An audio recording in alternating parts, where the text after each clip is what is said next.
So I guess I'm live.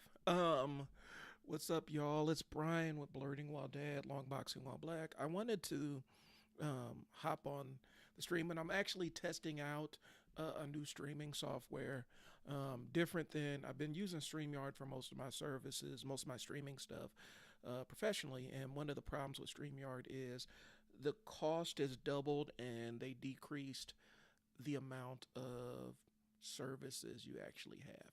And it's kind of a frustrating thing. And so, I mean, they doubled the price on StreamYard. Initially, it was my go to and is one I recommend for everybody if they want to get into the streaming game. But the reality of the situation is there's too much of a cost tied to it, and it doesn't make a ton of sense to utilize it. So, I'm testing out. I was gonna do OBS, but OBS requires a ton of setup.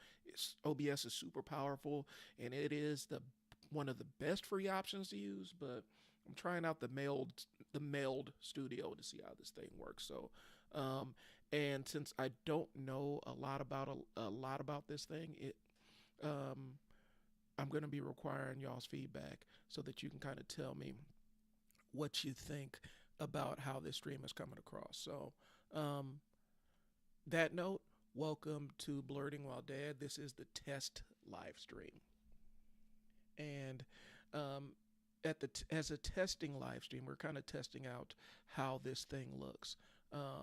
And the reality of the situation is, I don't really have a script. I'm working without a net, but I have three topics I kind of want to discuss. I mentioned it on yesterday's kind of mini sold stream. But I want to get it out there and kind of put it out into the universe. First thing, the concept behind adult contemporary hip hop and why I wanted to pursue that.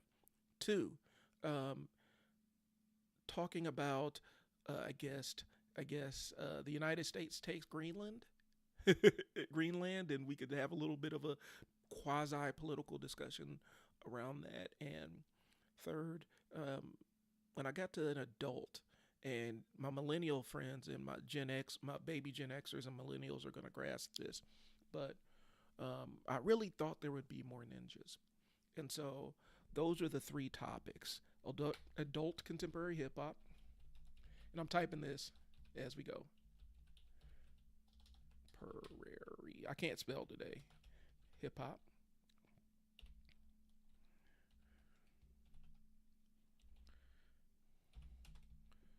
Um, the Muppets take Greenland.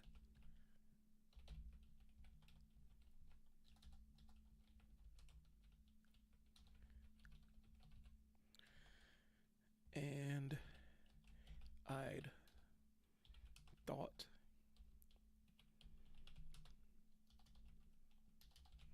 there'd be more ninjas.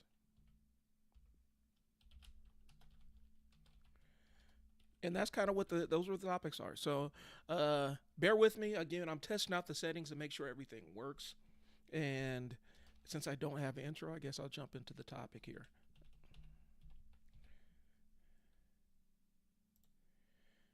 Um, so first things first. I wanted to kind of build a bridge and kind of have a conversation about adult contemporary hip hop. And the reason why is I want to make that kind of one of my IPs for Long Boxing While Black. And for those that don't know what an IP is, an IP is intellectual property. Okay. And I'm managing two chats at the same time, so forgive me. I don't know how to bring up chats on this new software. But long story short, one of the big things about the concept of adult contemporary hip hop is I feel like, from a hip hop standpoint, we do have a problem with how hip hop is perceived, and so and a lot of it is really kind of an age dependent thing. One of the wild things is we're starting to see more and more hip hop from the 80s, late 80s, but mostly late 90s. We're starting to see a lot of those in commercials. And normally that's a signal that um, the the audience for that, or you're kind of signaling who your target demo is. And that means, congratulations, Gen Xers. baby Gen Xers and millennials, we're officially washed. They're using our hip hop songs in commercials. And um, I don't necessarily know how to feel about it. I think we've graduated, I guess. We've kind of come into our own, if you will. Um, but that's kind of a marketing signal saying, hey, this is the group of people to market to. And one of the frustrating parts about it is, as a hip hop head, and I've been having this conversation for years with people, I feel like we kind of devalue um, hip hop as an art form. And it's not completely an external thing.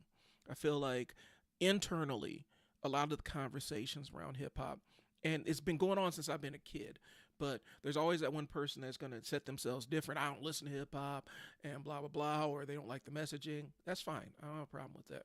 But I feel like it's been devalued as a viable art form. And now we're starting to see it cross over into commercials because they're targeting us for services or products or whatnot. And so that shows you that it is viable as a commercial from a commercial standpoint. Um, and when you listen to some of the older songs and some of the older music, it still does stand up. Um, I do think that once you start kind of crossing back over, and it's not a universal thing. It's not across the board. It's not every artist. So before you crucify me on this one, old heads, hear me out. I feel like the golden era hip hop stuff that was still mid to early 80s. Some of it holds up, some of it does not. I feel like as we go through the 90s and even into the 2000s, the music holds up a little bit better. But there's this spot in the 90s specifically, I'm gonna say like 1990 through 1997, 98, where those songs and that little run in hip hop, that music aged amazing, and those are the ones that we're seeing in commercials. And it's really kind of a jarring thing to walk in to a grocery store or walk in to or turn on the TV and hear, a song that you were vibing to when you were a kid as a teenager and in your early 20s. Is kind of a jarring thing to hear it under a commercial, and then you see people with gray hairs doing stuff in that commercial. I'll be honest with you. But what that does is it shows that people are seeing there's a commercial viability in hip hop. And it kind of speaks to our segment, if you will, our age pocket.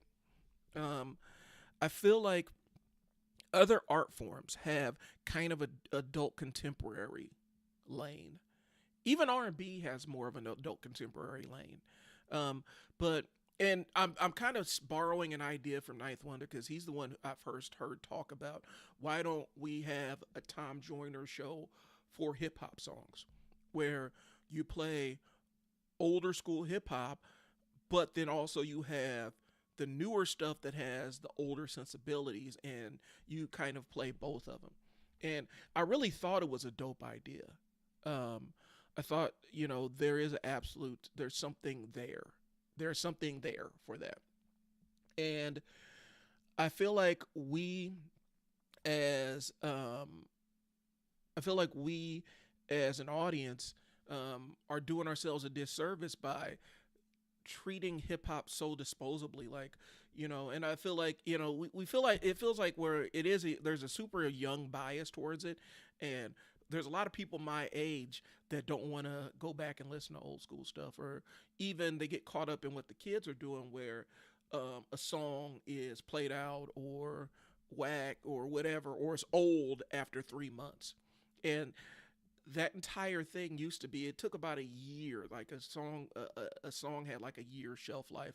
I worked in the radio station. That was kind of the cadence. They would send out new singles pretty much every quarter, and they would kind of anticipate that a single might be hot for 6 months to a year, and now it's kind of shrunk down.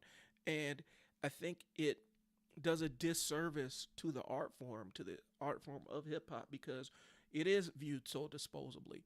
And um, there's also something to be said about the commodification of hip hop and the democratization of being able to produce hip hop music. Because uh, when I was growing up, it was, you could have your underground tapes. You would have your drum machine, your beat machine, and it could pull samples or whatever. You could mix up some stuff, and then you could just make a tape straight off of that. And then as you kind of graduated, you end up with studio time. You could do mixes and have engineers and the whole nine with it. But there was also the labels were kind of a gatekeeper, and that was viewed as a bad thing, and it was. I mean, there was a lot of exploitation that went along with that piece of it. But there was also something where you're with A&Rs, and they made sure that they taught you how to perform, and there's a lot of other aspects of it in terms of building an artist that they used to do in artist coaching, and you don't necessarily see that as much anymore.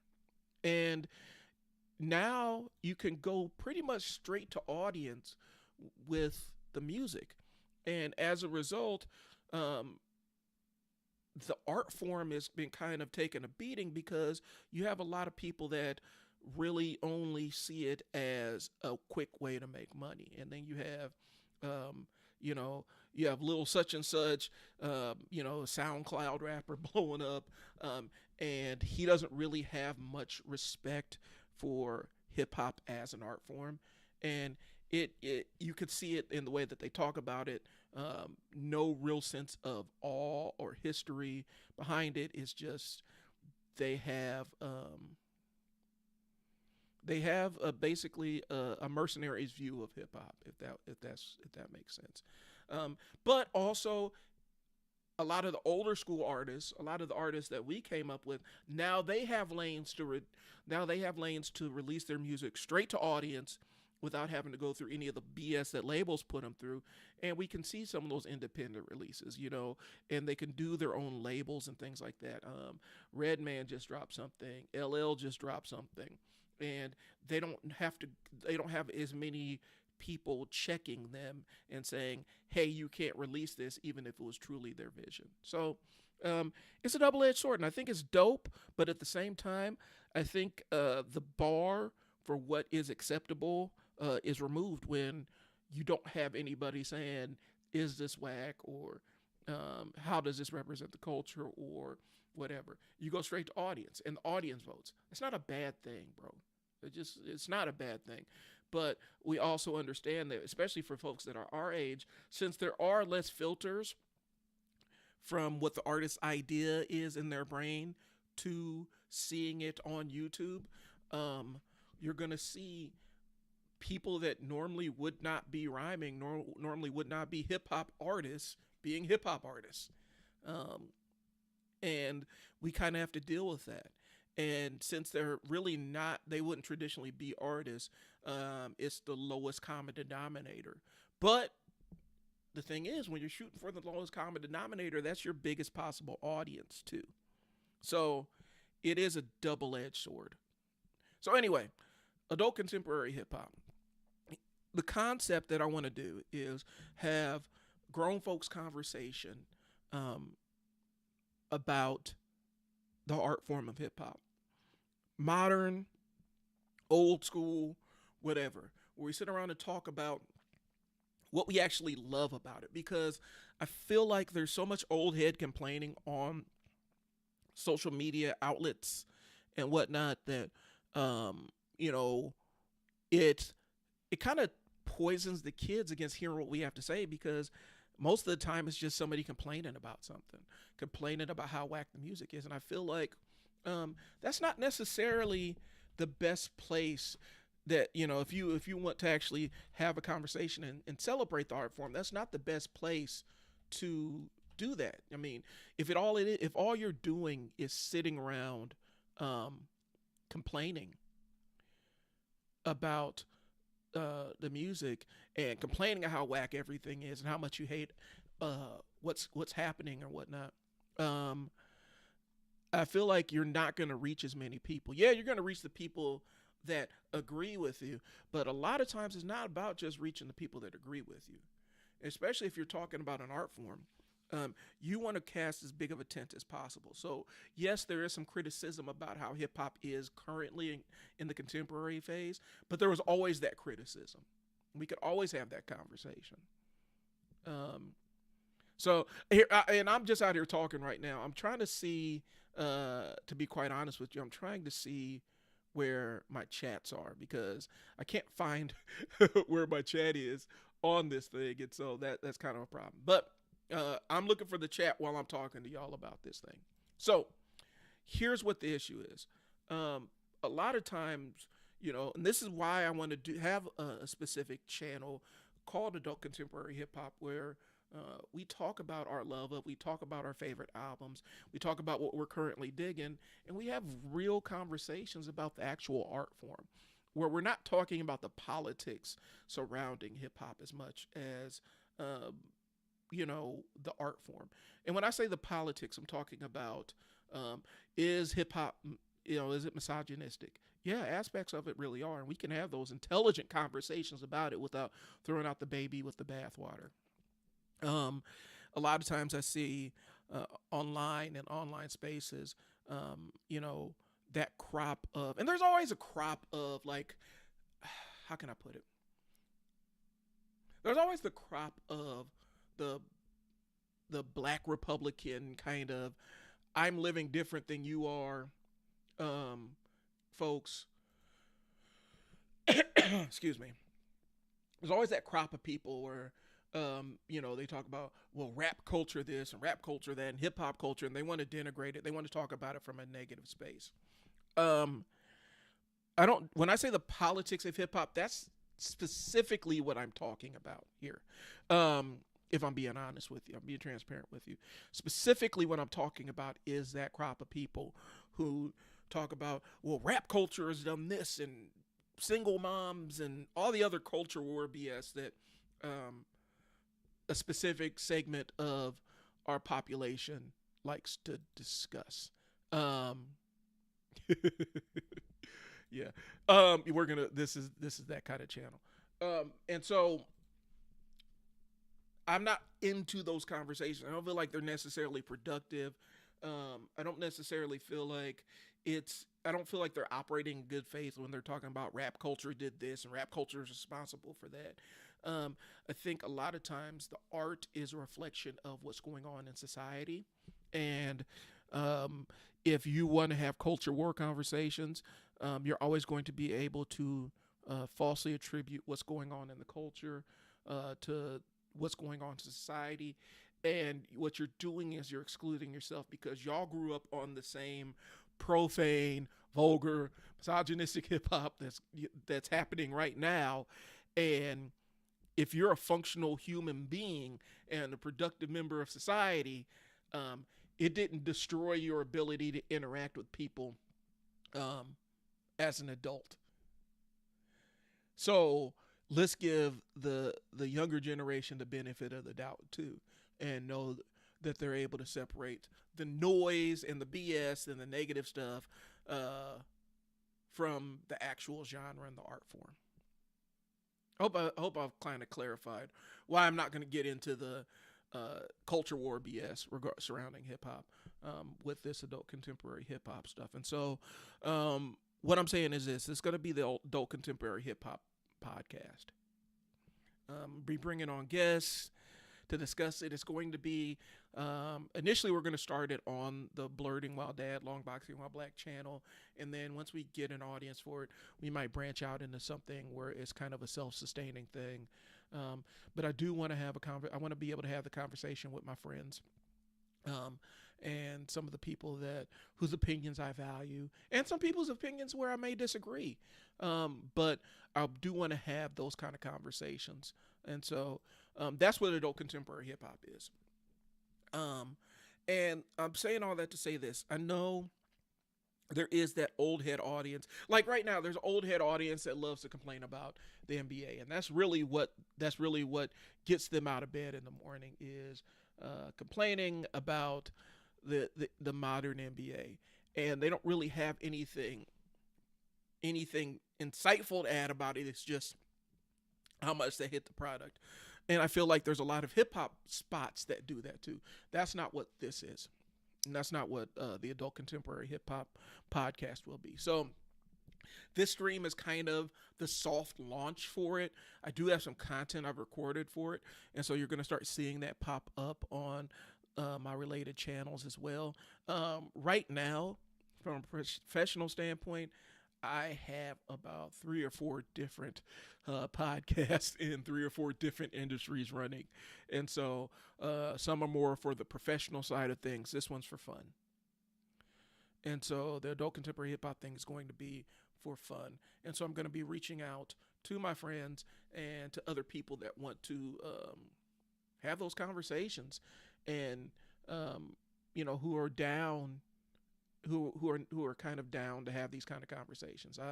I'm excited about launching it. I don't know necessarily where it's going to be, but I want to see what we can do with it and what kind of conversations we can have with it. Again, y'all, I'm still trying to find where my chat window is on this. I didn't, this is Meld is easier to use in OBS, but I'm still learning how this goes. So if you comment and I don't see it, I'm not ignoring you. I'm trying to figure out where my chat window is and how to pull up my chat stuff, because I need to be able to see where I need to be able to see where my chat window is. So that's adult contemporary hip hop. I got content for it, so like I said, you're going to be seeing more and more stuff on that. Now, moving ahead.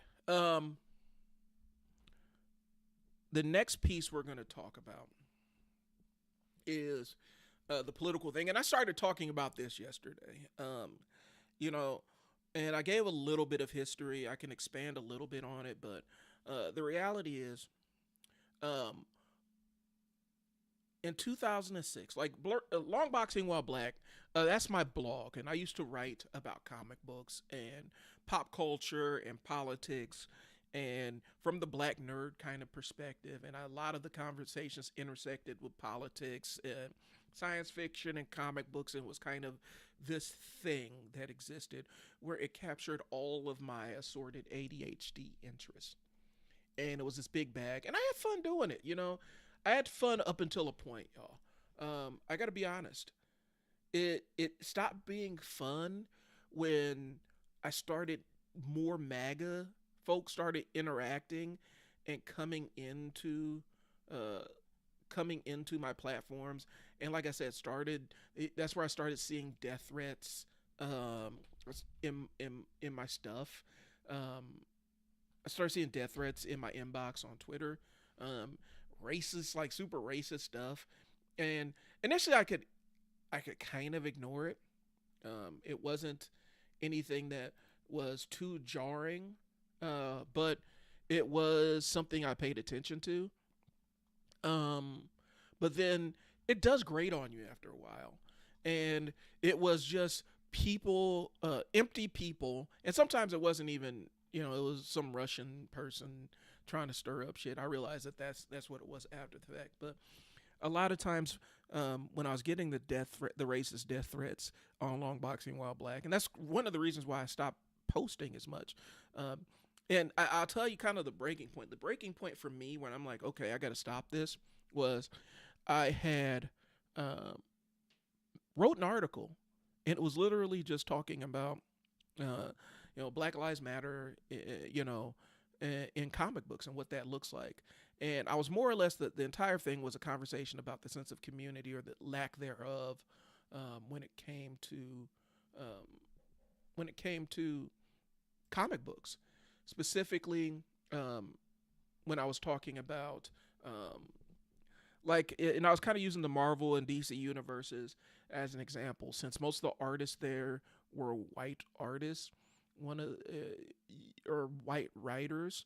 One of the things you ran into was the fact that since a lot of them, you could tell by the way they wrote, they weren't necessarily in community with any black people. One of the crazy things that happened was, since they weren't necessarily in community with any black folks, what you saw was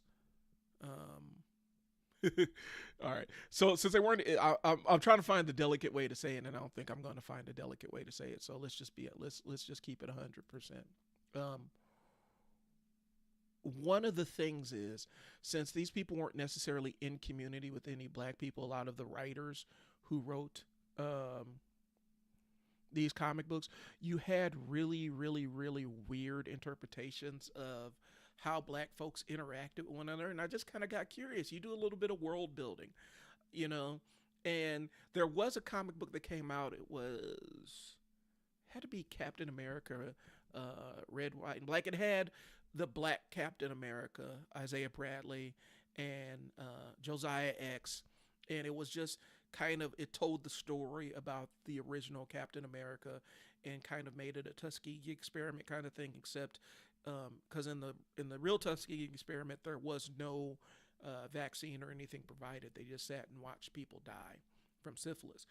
In this one, it was they were testing out the super soldier serum on black soldiers and seeing what happened. And so, and it tied into around the time Reginald Hudlin was writing Black Panther, and they had the wedding of Black Panther and Storm or whatnot, and something tied into it where, this is what kind of got the wheels turning. Um, Everybody was at Storm and Black Panther's wedding, and you had the white superheroes and the POC superheroes, and you had the black superheroes, and they're all in one place. And all the black superheroes are showing reverence to Isaiah Bradley as the original OG Captain America, and a lot of the white superheroes did not know who he was, but he was a hero amongst the black superheroes. It was a dope juxtaposition, and I was really intrigued by it. And I thought, maybe, I thought maybe, you could kind of do some world building off that story and really tell, really tell a dope little story behind that. And so that's what the article was talking about, what the black community looks like in comic books, how Marvel's black superheroes interact with one another, how they're in community with one another. A lot of things that black people do where there's a few of us in a predominantly white space, and the walls that kind of go up, and how we interact and chat and talk with each other and stuff like that. And I was really wondering, it would be, and I was just kind of positing it would be dope to see how that looks in comic books. It was just kind of an article about that, right? And the vitriolic response to it was absolutely mind blowing. Um, I got called every other name. I got all these slurs in my inbox, um, all of this stuff, really ugly stuff. And at that point, I didn't really have it in me. I didn't have it in me to continue writing at that point. And I had kind of given up on posting or writing as frequently with my blog. Um, so, but I didn't want to let it go, and so the Long Boxing While Black blog turned into the podcast, and the podcast was dope. Doing the Long Boxing While Black podcast was fun. And I could have conversations about comic books or whatnot, but I could also have conversations about what it's like being a black nerd and a dad, and talk about parenting stuff, and talk about politics, and talk about all kinds of other stuff that was going on in the world. And it was fun during the pandemic. I did kind of burn myself out on it, because one of the things is, and it's a recent thing that I've kind of addressed, where I do have a really strong negative inner voice. And because I wasn't getting the response I thought I should be getting, I checked out. Oh wow, am I still visible here? Because my screen done froze. Okay, well, we'll see what happens here. Um, yeah, I checked out. If I'll be honest with you, if I'm being 100% transparent with you, um, and so yeah, did I lose my internet? That's wild, bro. Okay, let me see. Change a few things up and see what happens.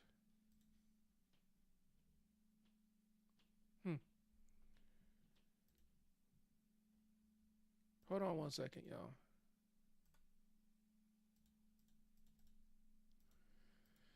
Hold, please. Looks like my camera froze up. I don't know what happened to it, but that's not a good thing. Not for the inaugural stream, y'all. It's live television, y'all. I apologize. I'm gonna see if I can fix my camera. Hopefully, y'all are still getting my audio, but my camera decided that it was going to turn off on me, and so I'm fixing that. See what happens if I unplug it and plug it back in. Weird, bro. This is really weird. All right, there we go. My camera decided that it was going to take a little. It was going to take a break. It's been working great. I don't know what happened. So anyway, um, with the entire thing, I was having a good time doing the podcast. Um, One of the things that happened to me is my perfectionism got a hold of me, and I ended up burning myself out on the entire concept of podcasting. Um, for myself.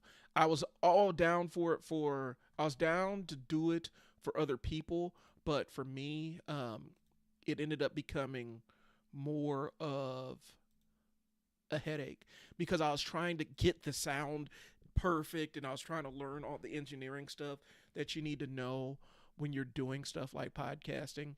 And I way overdid it in terms of it. And it got harder and harder to produce episodes because I was trying to be so perfect with it. And, um, it is what it is. I mean, if we're being 100% real, that was a self-inflicted wound. Trying to be so perfect with it that I ended up burning myself out of my desire to want to do anything. So, anyway, the Long Boxing While Black podcast, and I'm kind of using Blerding While Dad as my way to get back into podcasting and live streaming for that specific platform.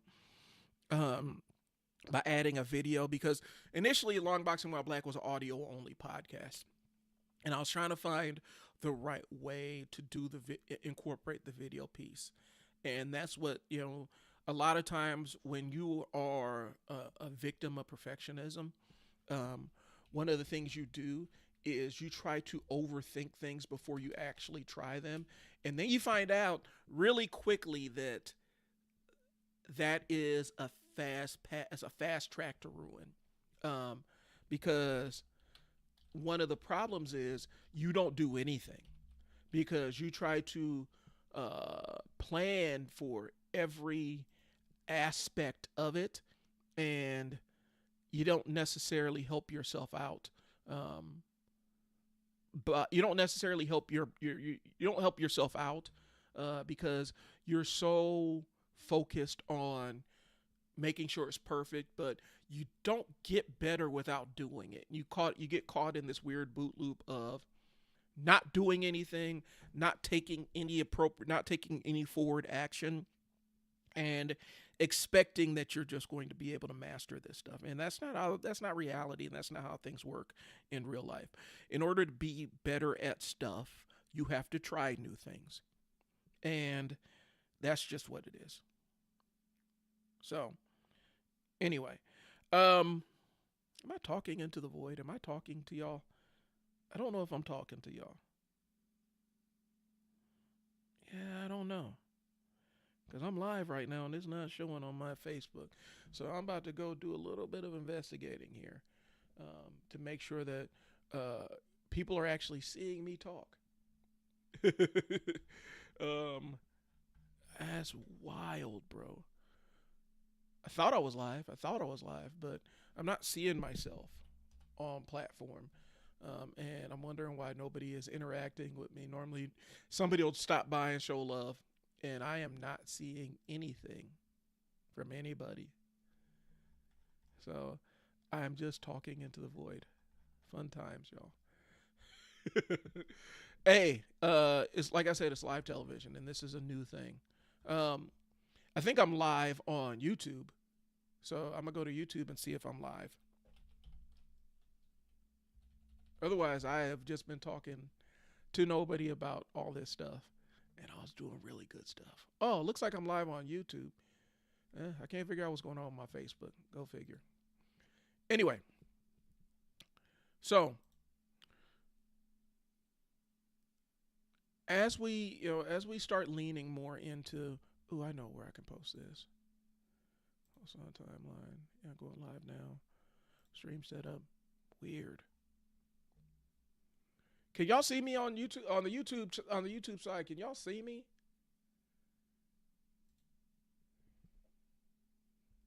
Hmm. So, all right. So for YouTube, while I get Facebook set up, I'm gonna stay talking to y'all. Uh, when I was doing the Long Boxing While Black podcast, I burned myself out because I was trying to be too much of a perfectionist. Instead of just letting the default settings run, I was trying to doing all this audio engineering and stuff I know now. Um, I was trying to learn on the fly and learn while doing it. It just really I ended up overwhelming myself because I was too focused on what the audio product sounded like. And instead of doing and iterating and getting better as I went along, what I did was I tried to perfect it without actually doing it. And so it just was not a great time. But I am proud of the stuff I did. Um, I'm proud of the stuff I did under the banner Boxing While Black. Update on expanded.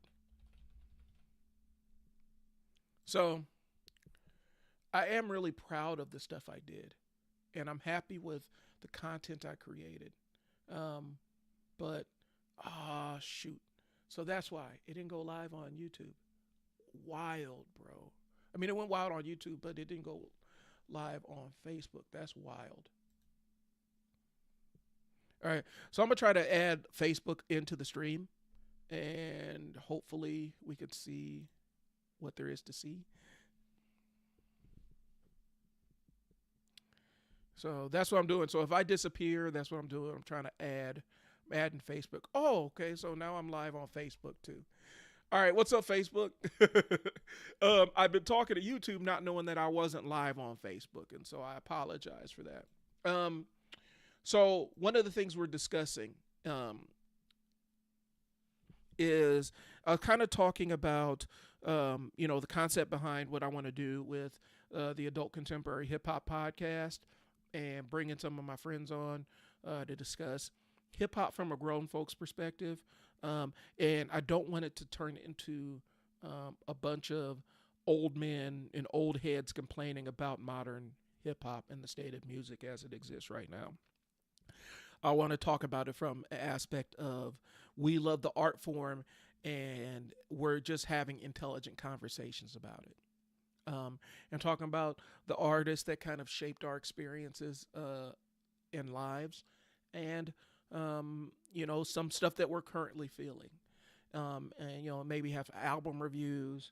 Um, you know, I'm underground. I'm kind of an underground hip hop head, so there's a lot of like really far underground stuff that I felt like didn't necessarily get its shine when it came out, and I would like to see it get talked about.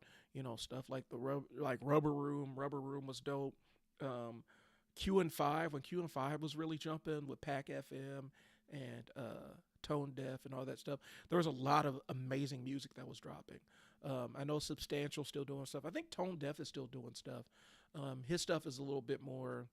It's not as. It's a little bit more experimental. But I want to have those conversations about hip hop in general, with the idea that eventually, and it's going to be something that I heard Ninth Wonder talking about. Um, Ninth Wonder was talking about there is a lack of um, a, a Tom Joyner of hip hop, if you will, where we're talking to grown folks, we're talking to adults, and we're playing grown folks hip hop, old school, but then you throw in the newer stuff that has the same sensibilities and breaking new artists. Um, R&B had that. Hip hop probably needs that. And one of the things I was discussing for my age bracket specifically, how jarring it is to hear hip hop songs in the 90s playing on car commercials. And Baker's, for locally, it'll be Baker's. If you're not in the Omaha, Nebraska area, or around Iowa, it'll be Kroger's. You see Kroger's ads with hip hop songs that were big when I was a senior in high school, and it's kind of a jarring thing, but it's also a signal showing that we are the money demographic at this point. It may not feel like it, especially with all the inflation going on, but we are the money demographic, and it kind of shows that there is viability in our art form. I feel like hip hop kind of gets disrespected, and I feel like there's such a young person's bias towards it that we end up throwing away artists and disposing of them and expecting them to just go out to pasture. And I don't see other genres of music treating their legends like that. I always have this conversation, something I say frequently. Bon Jovi still sells out concerts. They've been playing the same songs since the 80s. And their fans still show up. Nobody talks about how washed they are. They may talk about John Bon Jovi's voice, which, yeah. But they have respect. And it's a shame that we can't show, LL Cool J doesn't get that same kind of respect, even though he's one of their contemporaries.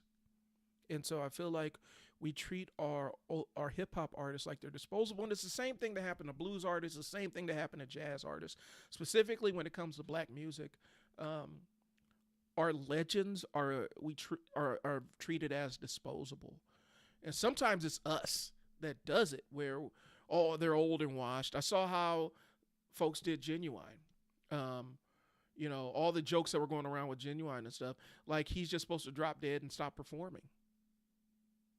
It's crazy. So anyway, like I said, the concept behind adult contemporary hip hop is just going to have those kind of conversations and be kind of a love letter to the art form. And it's not going to be one of those places, because I know there's also, and I mentioned it, the kind of people that, everything's a culture war. The hip hop culture is this, and it's all denigrating and negative, over the top about how terrible it is and how terrible it is now and how it's ruining the young people and all that other stuff. Where the reality is, and this is what I've been saying, the same hip hop, the same stuff, we've been, the same topic, subject matter that didn't destroy us, is still happening in hip hop. The same misogynist, sometimes it's violent, sometimes it's, what's the word? Profane. Yeah, okay. Yeah, that stuff's still out there. If it didn't destroy us, it's not going to destroy your kids. Your kids, if you've educated your kids, they're going to be able to discern entertainment from, just like you were, just like my age group. We came up on some of the most violent movies that had ever been released. And it didn't destroy us. We grew up to be functioning members of society and good parents and stuff. It didn't ruin us. And I think a lot of times when we talk about music and hip hop specifically, it gets that bad rap. Now, am I saying that all this hip hop, all this stuff that's coming out is great? No, I'm not saying that. But also, I don't want to get into that old head conversation. I do feel like there is a specific episode that I'm kind of cooking up, and I've done the notes on it. I do want to have the conversation about the democratization of hip hop and how it's easier for artists to go from conception to audience. And they don't have to pass through the traditional filters that a lot of older school artists had to go through, where they had to go through like labels and A&Rs and stuff. And there weren't those gatekeepers. Now, the gatekeepers did help out to a degree, because what you saw was artists had to know how to perform. They had to know how to work a crowd. They had to know how to do interviews and do all that other stuff, and they got trained on it. from the record labels. Some of them learned it. Some of them learned it. Just going out and performing. But there wasn't an option just to stand there and play your song and have the audience rhyme it back to you. You had to actually go out and perform it. And so the artistry piece of it, in terms of the performance piece, has kind of taken a beating. Some of these concerts are just trash, and the artist isn't really that good. You're just going to have basically a live listening session as the artist plays their music, and then the crowd just raps it back to them. So we can have those intelligent conversations about the art form of hip hop, but what I don't want to do is get into where it's just nothing but denigrating and putting down the music. I don't want to get into that. And so when I do the adult contemporary hip hop, it's going to be the conversations. So if I bring you on as a guest, I don't want to turn into a big bit session, us complaining about how we don't vibe or connect with anything. Because my thing is, the artists that we like are still actually out there producing music. We have the choice to support them or not. But don't pretend like they don't exist, because they do exist. They're still out there doing stuff. Like I said, LL dropped a dope album. Redman just dropped a dope album. There's still good stuff coming out there. And there are younger heads that kind of get the hip hop artistry. I'm really enjoying Tyler the Creator stuff. Didn't think I would, but I'm going back and going through the old Odd Future catalog, because initially I did write it off. Bitter old man, shame on me, but I wrote off a lot of the Odd Future stuff, and then you go back and listen to it, and it's really good. So it is. My son is the one that kind of put me onto that. There are people that are still doing art and looking to push the art form, and I think that needs to be celebrated. And not just thrown in the big basket of, this SoundCloud rapper or this industry plant or whatever. And we just dismiss everything new as bad. So that's not going to be the lane for that when we start producing content for adult contemporary hip hop. So I'm putting out the message. If you're interested in having those, I've already had a few of those conversations with people. But I do want to open up the table. If you want to have interesting if you want to have adult and intelligent conversations about hip hop, I'm more than willing to have you on there. So all right, cool. So next, I'm seeing all these different features on here, bro. So this is we talked about the adult contemporary hip hop.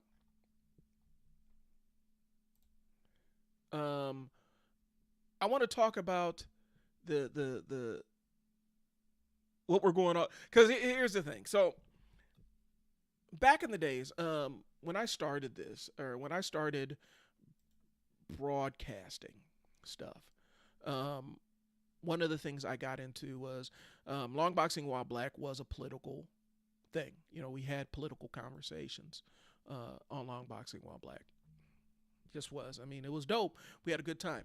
And so one of the things with it is, and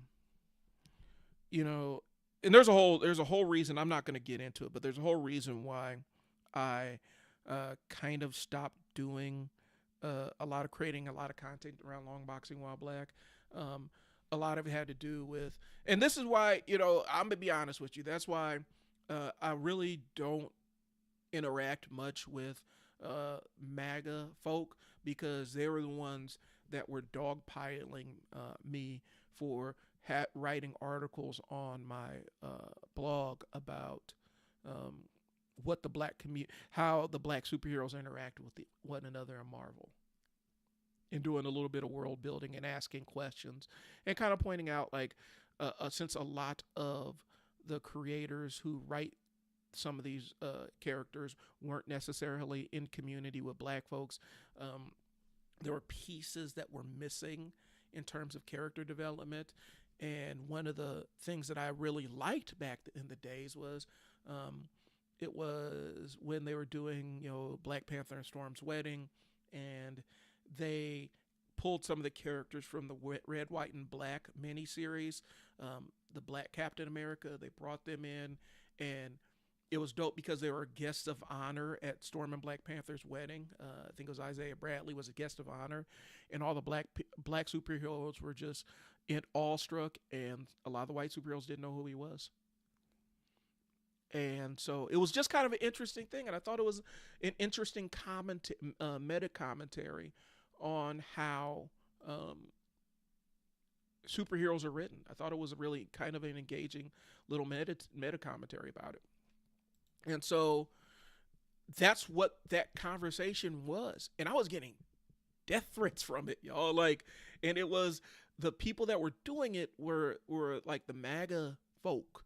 They were sending me the most vile, over the top stuff to my Twitter and stuff. And so I shut it down after a while. Like, you can't, there's only a certain amount of that you're going to take.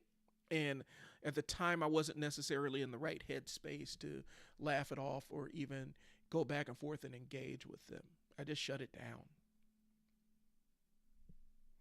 So Long Boxing While Black has always had a political edge to it, but I've mothballed that for a while. Well, we're back. And so the next segment is called The Muppets Take Greenland. So the other day I'm sitting there watching the news. And it's been something I didn't take seriously up until now. I just thought it was another thing that, because Trump says a lot of shit. Like, let's be honest. He says a lot of things. I didn't necessarily take the whole Greenland thing seriously until I sat there and looked at it. And now I guess we seriously are threatening to invade Greenland. I don't know why. And, the joke I had was like, we're kind of like, how many of y'all got that belligerent friend, like that friend that is kind of a misanthrope that hates people? They like you, but they hate everybody else, and they're always looking to pick a fight with somebody. And that's kind of what the United States is right now. Like, it's not like we weren't always been the bully on the block, but right now we're really leaning into the bully on the block vibes. And we've always been, the colonial bully, the colonial, the one that kind of bullies all the other countries. But now we're sitting there just like, look at Greenland up there, bro. Like, Greenland, bro. Think they better than us. You're sitting there looking at them like, what? What are you talking about? Greenland thinks they're better than us, bro. And they disrespecting us by being up there, man, by existing as Greenland, bro. Greenland they covered in ice, but they Greenland. Look at it. I don't even like their name, bro. And I'm gonna just go take over their spot right now. Greenland, man. We don't even respect you. They don't respect us. We don't respect you. We're gonna go take over Greenland. It's such a weird energy that's going on in this country right now. And I miss the Republicans that would have thought this was weird. Like, I really do. I miss the conservatives. I may not agree with y'all on a lot of stuff, and we could have conversations around the things that we don't agree with, but y'all don't think it's weird that we're like trying to punk Greenland? And I know I'm saying it Greenland. That's just how it comes out. You don't think it's weird we're trying to punk Greenland? Like, we're trying to intimidate them. We're threatening to take them over. Y'all don't think that's bizarre? I don't think that's weird behavior. Am I the only one? What's going on here, yo? Like, we're doing the same thing with Canada, bro. Like, when did we ever really have funk with Canada up until now? Yeah, I know, they burnt down DC a long time ago, but still, man, whenever we had this funk with Canada, where Canada is just the target of our ire, we're randomly mad at Canada and Greenland for no particular reason. That's dry drunk stuff. That's how dry drunk people act, bro. Like, just beefing with people for no reason. You got your enemies list. You're ready to go invade Greenland.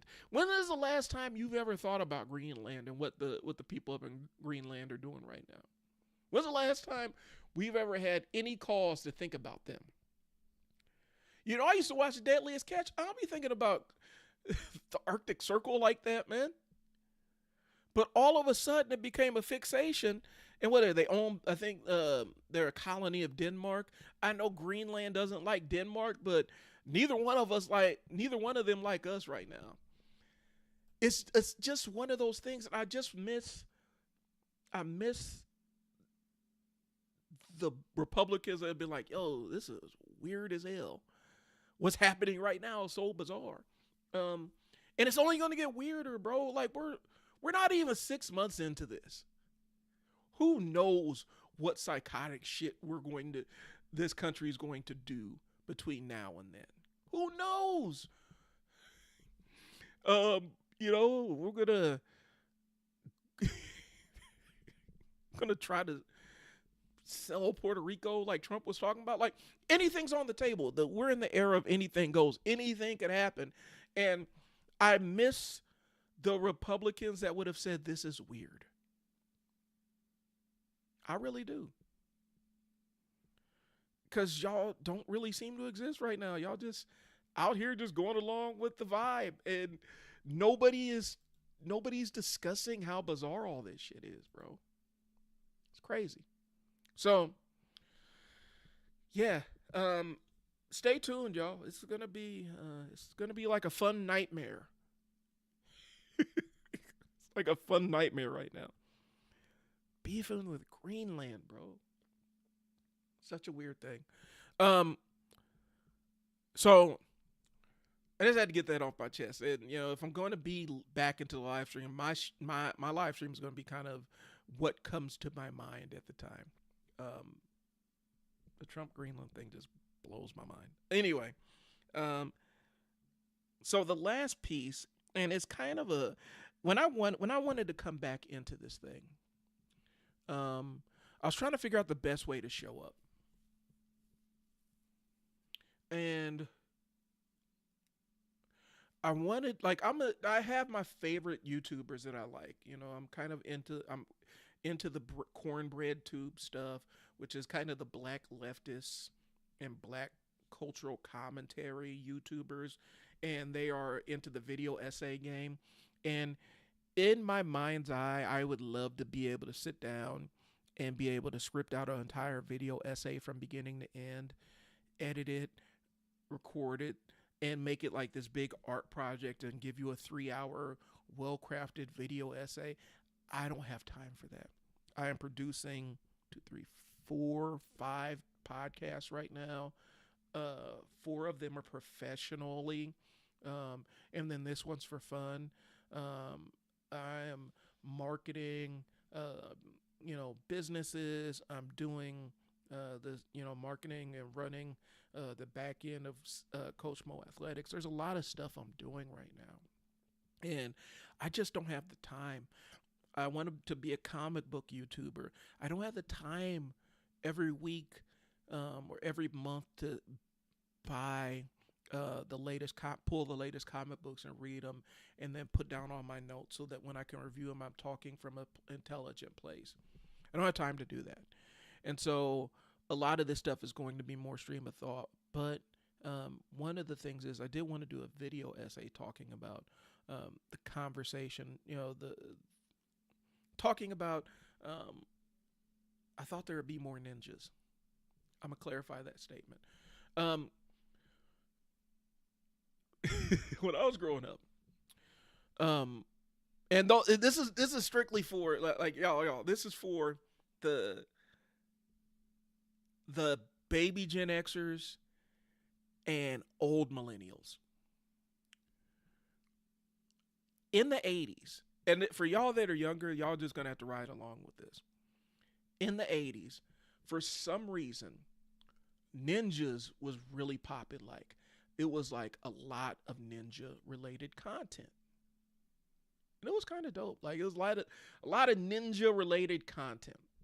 And it wasn't just Teenage Mutant Ninja Turtles. Like, that was kind of that was near the end of the run. In the 80s, there were a bajillion ninja movies. Like, follow me, right? So now I'm really dating myself. Blockbuster Video had an entire section of ninja movies. Like the whole section was just ninja related movies. It was wild. And we used to live there. Y'all don't understand. Um, there were two genres that me and my friends would really get into. It was the ninja movies and then the black exploitation movies. When we were younger, it was a lot of the more ninja movies. Um, Ninja 1 through 4, American Ninja, Enter the Ninja, all those different films that came out. And then Blockbuster's like, okay, so why don't we just put all the martial arts movies? And so you would have a mix of ninja movies, you have all the different kickboxer movies, the Steven Seagal movies would be over there. But at the end of the day, the ones that we all agreed were just dope were the ninja movies.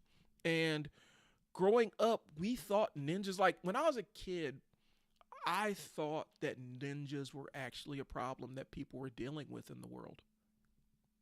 Like I thought that there were gangs of ninjas out in the streets. And it was this mystical, magical world that we didn't know about. And you had to infiltrate the society. And I thought that the ninjas was out there, right? And it didn't help. Like, so I'm a nerd. So I'm a cop to this. I'm a nerd. I was in Boy Scouts. I was in Cub Scouts. Nerd. You see right here, nerd. Glasses, the whole nine. Ain't shit really changed. I was in Cub Scouts, and I don't know how this happened, but we would have guest speakers in my Cub Scout troop, and they would come in and talk to us about different things. A lot of times it was about scouting stuff, and camp safety, and fire safety. A lot of the typical stuff that you do for little kids. Plus, it was mixed with scouting things, so you can get your badges and stuff like that. And so, I don't know where this came from, but one of the guests came in, and he sat down, and he wanted to talk to us about the dangers of ninjas.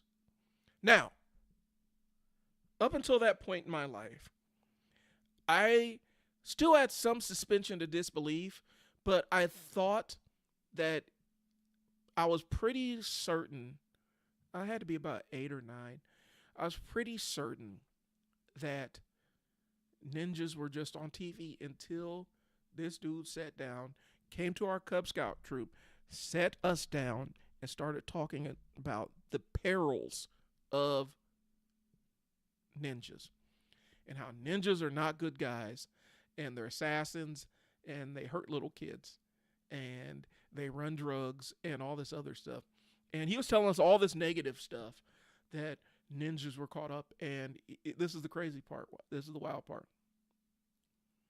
I didn't hear any of it because I'm like, wait, so there are ninjas? Like there's ninja gangs out there, bro? Like my mind was blown. Like this adult had just told me this thing that had been obsessed with since since I was like 4 or 5 years old was real. This adult was telling me that ninjas existed and they were a real problem. And so my mind didn't go to they run drugs and they do this and all this other stuff. It was ninjas exist and I must find them. Ninja gangs are a real thing. This adult just told me. Messed me up, bro, for years. Because it even halted my, like, it extended my suspension of disbelief around ninjas. Because this guy came in, obviously it's a problem. They brought him in to warn us about the dangers of ninja media and not get swept up in the lore of ninjas, because he was giving us the real truth about ninjas. They really existed. And so that was the thing. And I would sit there and just think about, I gotta figure out, like I was in Kung Fu and everything, like I gotta get my skills up so I can find the ninja gang and try to join them. That's how my mind worked, bro. Like it was supposed to be this warning thing. This dude just validated everything I thought about ninjas, and I was really excited. I was excited. I was thrilled. They brought this man in there, and hindsight being 2020, this man was insane. They brought in an insane person to talk to our Boy Scout or Cub Scout troop and warn us about ninjas. Uh, the cheese slid off his cracker a while ago, bro.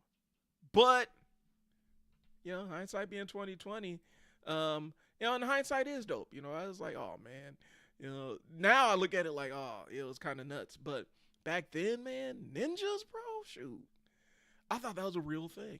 And so, anyway, I'm saying all that to say this.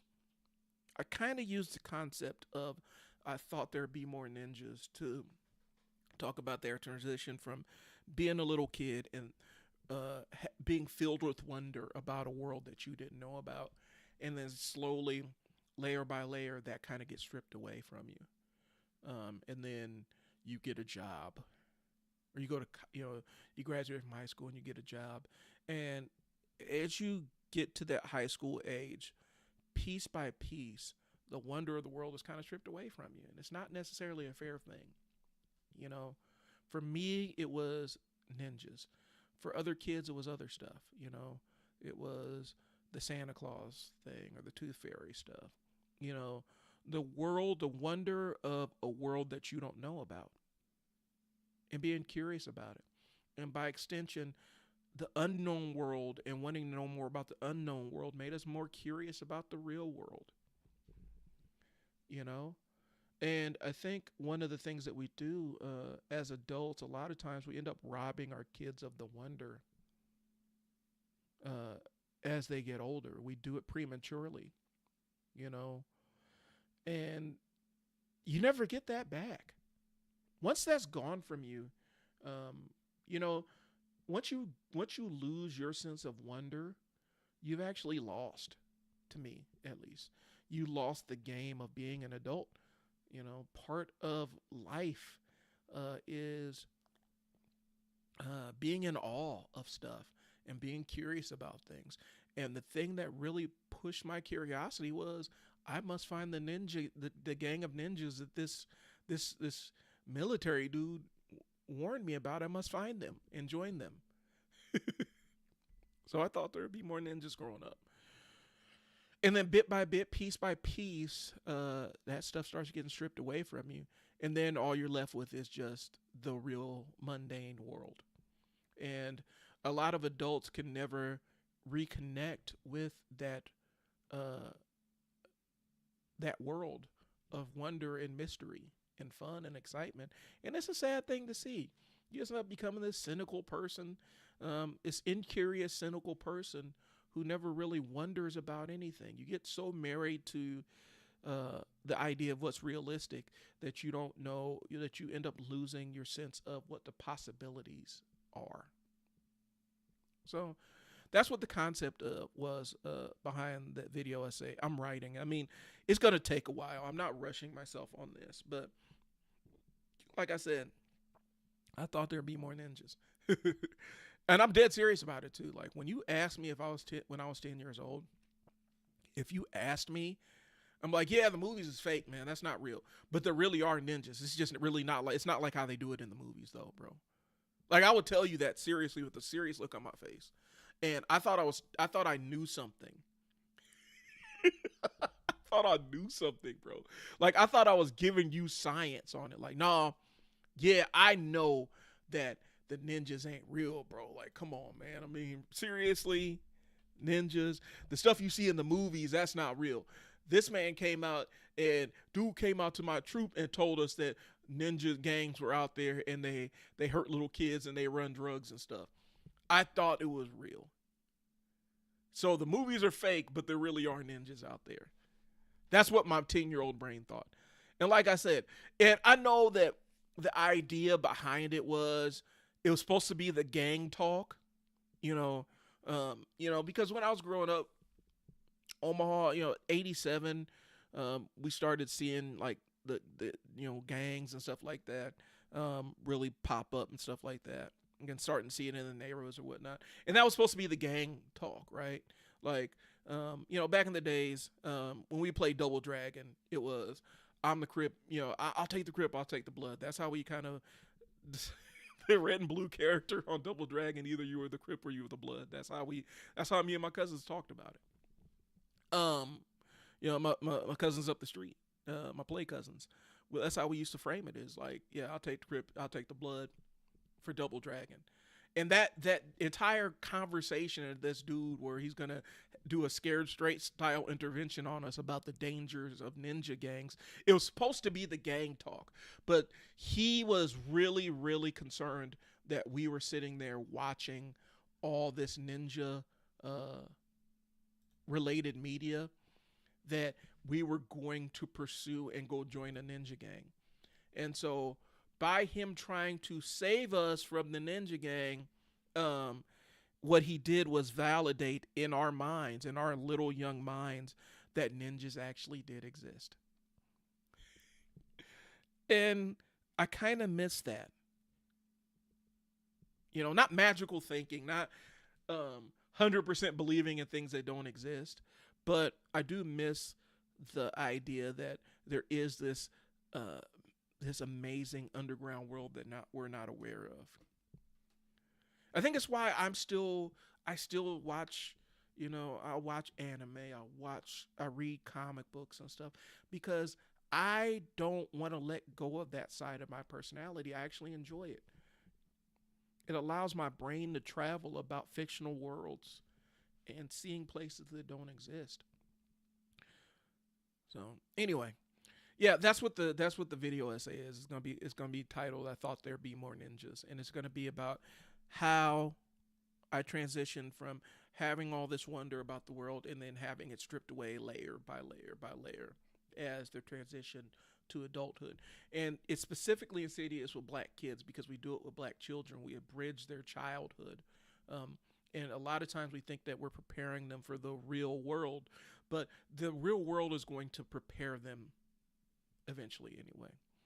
I think we need to allow them to progress upon that path without ripping away their ability to imagine things. And I do feel like that's a disservice that we do because um, a lot of my creativity, a lot of the stuff where you know, because I've had success in a lot of industries. I have multiple businesses that I have had success with, and a lot of it comes from the fact that I have an imagination and I'm a big dreamer, and I'm able to imagine things and imagine realities that don't exist yet, and I'm able to figure out how to bring them into existing. And I attribute that to the fact that I am a nerd and I enjoy, you know, I enjoy comic books and fantasy books and sci-fi movies. I still enjoy pro wrestling. I enjoy these things that allow my imagination to run free. You know, when you get locked in, when you get so locked in to being a grown up and being so grounded, um, you end up losing that piece of yourself that allows you to dream and imagine a world that doesn't exist yet. Because that's how I create the reality I want to live in. That's what's given me that's what's given me the drive to go forward as an entrepreneur is the fact that I do have a sense of imagination and a very strong sense of imagination. And I feel like that's one thing that um, you know, I'm happy. I'm glad that I have that. I really am. Um, but I think that that's something that we just remove from little kids a lot of times. And I think, you know, people aren't doing it to be malicious or anything. I feel like they're doing it. They are actually doing it uh, because they feel like they're doing the kids a service by preparing them for the real world. And a lot of times that is a necessary thing. When the kid believes in something that's harmful to them and things like that. But um, something that's innocuous, that's not harmful, and just allows the kids to um, use their imagination and imagine a world that doesn't exist yet. Um, I don't think that's necessarily harmful. So I'm about letting kids be kids. and not plunging them into the real world too fast. That's just me. Other people have their own methodologies of raising kids. I allow my kids, like I allowed my kids, you know, I allowed my kids to figure out the tooth fairy stuff on their at their own speed. I didn't necessarily have to remove it from them. They figured out the Santa Claus thing pretty quick too. I didn't have to remove it from them. But I allowed the fantasy to exist in their brains as long as long as it made sense for them, as long as they wanted to continue to believe in it. And then I didn't necessarily stop the cracks from showing when the cracks started showing. They were just able to put things together, and they were able to figure it out earlier than a lot of their peers. But we also told them don't ruin it for the other kids.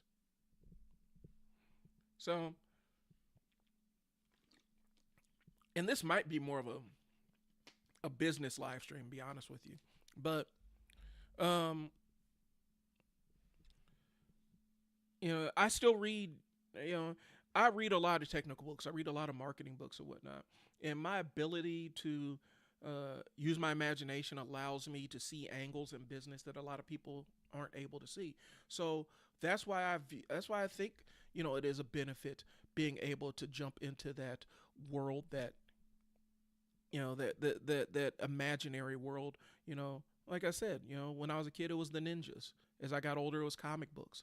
Um, you know, if I'm able to immerse myself in the imaginary world and and do world building and imagine a world that doesn't exist, I can sit down and look at my business and say, this is not where I want it to be yet,